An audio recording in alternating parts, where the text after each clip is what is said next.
Hi, my name is Kelly Welsh, and this is my submission for Ethics and Advocacy in Education, Exploring Personal Virtues.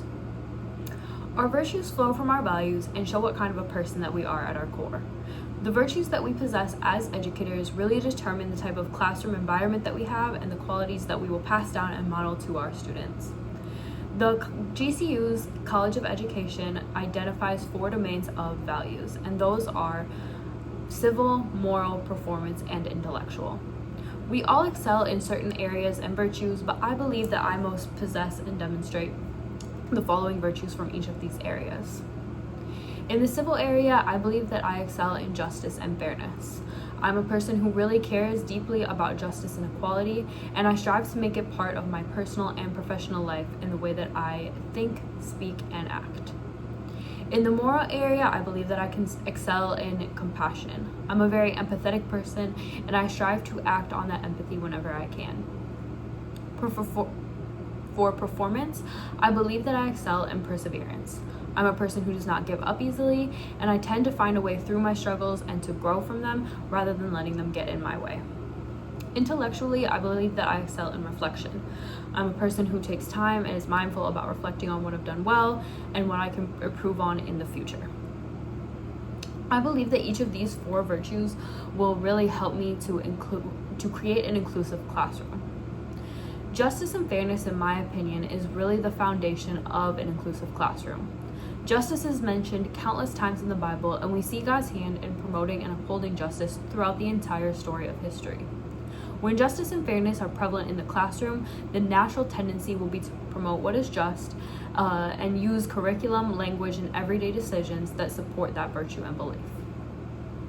The next step in creating an inclusive classroom is compassion, or the ability to put ourselves in the shoes of another student and take action to make their experience as equitable as possible.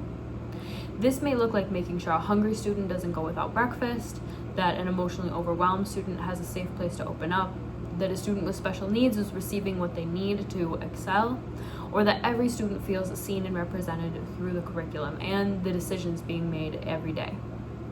All of these require us to be sensitive and compassionate to our student needs and then respond to them. In incorporating these virtues of justice and compassion in my classroom, I know it won't be easy. It takes a lot of hard work, and it will often require going against the norm and above and beyond what is expected of me.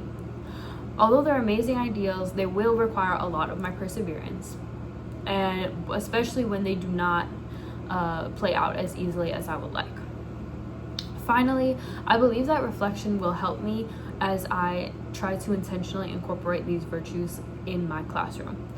I know that even with the best of intentions, I could fall short and even do things to harm the very students that I would like to be helping. Reflection will be necessary in order to identify how to better my practice and also encourage myself when I'm doing well. I believe that these are also some of the virtues that will be most critical in my role as an educator. I believe that justice and compassion will really help me to align with the concept of Imago Dei and recognize the worth of every single one of my students.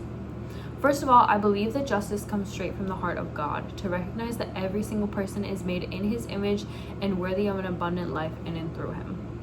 It will be crucial for maintaining equity and fairness in my classroom, crucial for ensuring that every student succeeds, and crucial for advocating for every student's right and needs. Compassion will be another trait that is extremely important in treating all of my students fairly and created in the image of God as they are. It's another character trait of God's that He tells us to emulate at all times, and in the classroom is no different. Compassion means that I will have my ear on the heartbeat of the classroom, paying attention and responding to the needs of each student. Without compassion, it's possible that many of my students will not succeed, as the majority won't be coming from absolutely ideal environments. This compassion will allow me to connect with the students on a deeper level and meet them where they're at. In the process of incorporating these virtues in my classroom, I will be participating in character formation. This to me means the process of developing my character through different ways that will shape how I view, respond to, and act in the world. My character will be displayed in how I act out my civil, moral, performance, and intellectual virtues. And I will form my character through self-reflection, forming a mission and vision, and then acting that out in my career and in my personal life. As I do this, I also want to incorporate different strategies in my own classroom to be able to foster character formation with my students. The first strategy that we'll implement in my classroom is virtue focus. This means that we will take a certain virtue, we'll discuss it, we'll create a model around it, and then we'll also engage the families as well in promoting this value in the home, talking about it with their students, and then bringing it back to the classroom as well. There will be recognition of the students who demonstrate this virtue, and we will also celebrate and take time to look back and see how we can display this as a class. Another strategy I will incorporate is a literary highlight. This means that we'll work to locate places and stories where the characters demonstrate a specific virtue, and then we'll discuss that and talk about the positives of that, how they did that, and how we can do it. Also, another strategy that I would like to incorporate is a we will list. That means that when we are focusing on a specific virtue, we'll make a we will list, which is a list of ways that we can practice this virtue in our own lives. As well as working on character formation with my students, I want to continue to develop that character formation in myself as well, very intentionally. In order to do that, there's a few resources that I'm going to start incorporating in my life.